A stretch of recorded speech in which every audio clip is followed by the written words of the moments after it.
Yesterday you alluded to Israeli intelligence list, but does the U.S. have any independent intelligence that Hamas has military facilities, a bunker under particularly Al-Shifa Hospital in Gaza? Well, what I said yesterday is that I'm not in a position to comment on intelligence matters, American intelligence matters. I can't divulge that to you.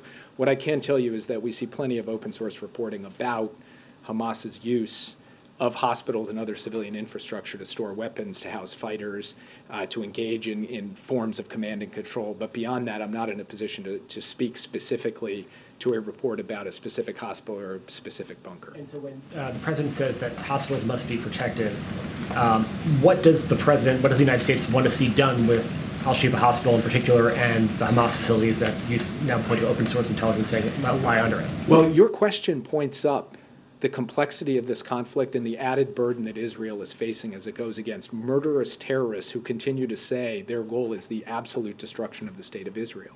You're dealing with a terrorist organization, Hamas, that takes civilian hostages, including little children, that uses civilians as human shields, that uses civilian infrastructure, even hospitals, in the most cynical way possible. That is, as fighting positions, as military operation centers.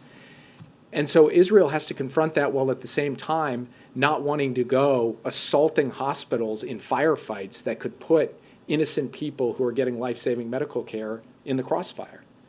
So there are not easy answers to this question, but this is the complexity, this is the burden that the Israeli Defense Forces are facing as they conduct their operations. And our position is that Israel has the right to go after Hamas, but it does face this added burden, and that burden does not lessen its responsibility to act according to the laws of war.